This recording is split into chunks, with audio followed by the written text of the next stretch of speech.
મિત્રો આપ બધા મિત્રોનું હાર્દિક સ્વાગત છે આપણી યુટ્યુબ ચેનલ એવી ગુરુ જ્ઞાન શાળાની અંદર। વિદ્યાર્થી મિત્રો આજના વિડીયોની અંદર આજે આપણે ધોરણ 8 વિષય હિન્દી વિષયની અંદર ફર્સ્ટ ચેપ્ટર જે છે પહેલું ચેપ્ટર પત્ર એવર ડાયરી બીજા સત્રની અંદર તો એ ચેપ્ટરનું સંપૂર્ણ સોલ્યુશન આજે આપણે આ વિડીયોની અંદર કરવાના છીએ। તો વિડીયોને તમારે છેલ્લે સુધી પૂરેપૂરો સ્કીપ કર્યા વગર જોવાનો છે અને જો તમે ચેનલ ઉપર નવા હોય તો ચેનલને અચૂકથી સબસ્ક્રાઇબ કરી દેવાની છે। તો આપણે વિડીયોની શરૂઆત કરીએ। શરૂઆત કરતાં પહેલાં તમને જે સારાંશ આપેલો છે એ સારાંશ તમારે એકવાર સંપૂર્ણ વાંચી લેવાનો છે। હવે જોઈએ પહેલો પ્રશ્ન, વિકલ્પ છે પહેલાં कि पत्र लिखने वाले का पता किस ओर लिखा जाता है, तो एनी अंदर आवशे बीजो दाई ओर, एना बॉक्स में राइट आवशे। बीजो अच्छा परिणाम न मिलने पर किस प्रकार का पत्र लिखा जाता है, तो एमां आवशे ऑप्शन नंबर सी आश्वासन पत्र। तीजो જોઈએ कि स्वास्थ्य अधिकारी को गंदगी की शिकायत के लिए कौन सा पत्र लिखना पड़ेगा, तो एमां आवशे ऑप्शन नंबर डी कार्यालय पत्र। चौथो है डायरी लेखन की कौन सी विशेषता सही है, तो एमां आवशे ऑप्शन नंबर ए वास्तविकता, ऑप्शन नंबर डी।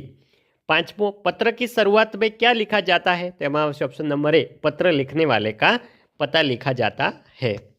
हवे જોઈએ प्रश्न 2 कि प्रश्न के उत्तर लिखिए। पहलो कि पत्र लेखन के लिए दो महत्वपूर्ण बातें लिखिए, तो पत्र भेजने वाले और प्राप्तकर्ता का स्पष्ट पता लिखना चाहिए। बीजो भाषा अच्छी होनी चाहिए, पत्र लिखने का हेतु स्पष्ट होना चाहिए।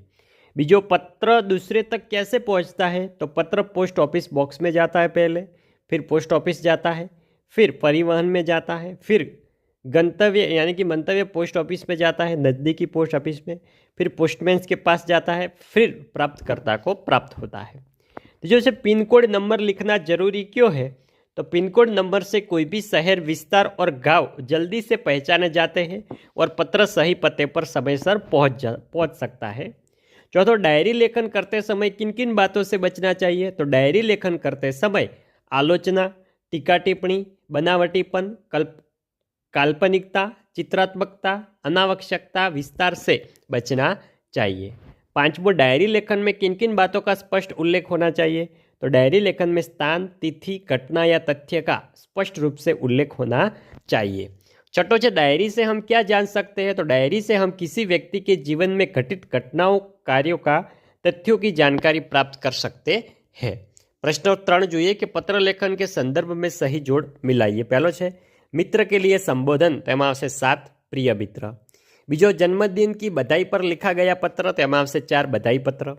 तीजो प्रार्थना पत्र में संबोधन, तेमां आवशे 5 मान्यवर महोदय। चौथो पुस्तक विक्रेता को लिखा गया पत्र, तेमां आवशे 1 व्यावसायिक पत्र। पांचवो गुरुजी को लिखे पत्र का अंत, तो आवशे आपका आज्ञाकारी शिष्य, एवं आपणे लखता होईए छीए। आगळ छे पाठ्य पुस्तक में दिए गए पत्रों के आधार पर कोष्टक में उत्तर लिखिए, तो छे निमंत्रण पत्र, तेनु संबोधन छे प्रिय मित्र स्नेहल। किसको लिखा है, तो स्नेहल को। किसने लिखा है, तो साहिल ने। किसके बारे में लिखा है, तो जन्मदिन पर निमंत्रण देने के लिए। पत्र लिखने वाले का पता, तेमां आवशे बुद्धनगर सोसायटी, लिंबायत, सूरत। एवी रीते बीजो तमने आपेलो छे, जोई शको छो बधाई पत्र छे एनी पण संपूर्ण माहिती आपेली छे। आगळ तीजामां जे छे तमने आश्वासन पत्र, एमनी पण तमने संपूर्ण माहितीओ आपेली छे। चौथो જોઈએ, चौथो छे આપણો प्रार्थना पत्र, एनी पण संपूर्ण माहिती तमने आपेली छे। પાંચમો છે अनुमति पत्र, अनुमति पत्र विषे पण तमने संपूर्ण माहिती आपेली छे। અને છઠ્ઠો છે કાર્યાલય પત્ર, તો કાર્યાલય પત્ર વિશે પણ તમને માહિતી આપેલી છે। સાતમો જોઈએ व्यावसायिक पत्र, તો એમના વિશે પણ સંપૂર્ણ માહિતી તમને આપેલી છે। હવે આગળ વધીએ। प्रश्न 5 कि अपनी बहन की शादी का निमंत्रण देने हेतु अपने मित्र को पत्र लिखिए। જોઈ શકો છો તારીખ કઈ બાજુ લખવાની છે, એડ્રેસ કઈ બાજુ લખવાની છે અને પત્ર લખવાની રીત તમારે એકવાર સમજી લેવાની છે। જો તમને રીત ખબર હશે તો પત્ર પરીક્ષાની અંદર કોઈ પણ ટોપિક વિશે પૂછાય તમે આસાનીથી લખી શકશો। જોઈ શકો છો આ તમારે પત્ર સંપૂર્ણ ગોખી નથી લેવાનો, ખાલી એને રીત સમજી લેવાની છે કે સરનામું કઈ બાજુ લખવાનું છે, નીચે તો મારા મિત્ર દીપ પટેલ જે લખેલું છે એ કઈ બાજુ લખવાનું છે। આગળ છે પ્રશ્ન 6 डायरी लिखिए पाठशाला में आज का दिन। તમારે પણ પોતાની સ્વ ડાયરી લખવાની છે। અહીંયા ખાલી સમજવા પૂરતું આપેલું છે કે દિનાંક 9 दिसंबर 2025, दिन છે गुरुवार। आज के दिन पाठशाला में प्रार्थना के बाद हम सब कक्षा में पहुँचे। पहले 2 तास में शिक्षक ने अच्छी तरह से इकाई की समझाई, उसके बाद विश्राम हुआ। विश्राम में हमने भोजन किया। अगले दिन तास में हमने 3 विषयों का अध्ययन किया। उसके बाद एक छोटा विश्राम आया। बाद में आज हमारी खेलने की बारी थी, तो हमने खो खो खेला, शाम को 5 बजे हम छूट गए।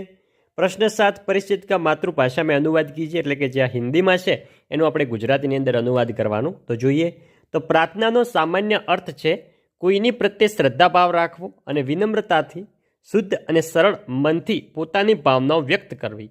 આ માત્ર ઈશ્વરની ધ્યાન કરવા માટે જ નથી, પરંતુ તે આપણને અનુશાસન પણ શીખવે છે। તેનો અર્થ એ પણ થાય છે કે વ્યક્તિની વિનયશીલતા, અહંકાર રહિતતા અને પવિત્રતાનું પ્રતીક છે। પ્રાર્થનાનો પ્રભાવ પ્રાર્થના કરનાર અને સાંભળનાર બંને પર પડે છે। પ્રાર્થના કરવાથી આપણું મન પવિત્ર બને છે અને મનમાં સુમેળ, દયા, કરુણા તથા સ્નેહ જેવા સારા ભાવો ઉદ્ભવે છે। જ્યારે આપણે કોઈ પાપ કરીએ છીએ ત્યારે ઈશ્વર માટેની ભક્તિ અને ભાવ વધુ વધે છે। ક્યારેક ખોટું કામ કર્યા પછી પણ જ્યારે આપણને ક્ષમા માંગીએ છીએ અને સાચી પ્રાર્થના કરીએ છીએ ત્યારે તે પોતાના સ્વરૂપે શુદ્ધ પ્રાર્થના બને છે। આ પ્રાર્થના દ્વારા વ્યક્તિનો અહંકાર, દ્વેષ અને નાસ્તિકતાવાળી ભાવનાઓનો અંત આવી જાય છે। તો વિદ્યાર્થી મિત્રો, આ હતું આપણું ધોરણ 8 વિષય હિન્દી વિષયની અંદર ફર્સ્ટ ચેપ્ટર છે પત્ર એવર ડાયરી, એનું સ્વઅધ્યયન પોથીનું સંપૂર્ણ સોલ્યુશન।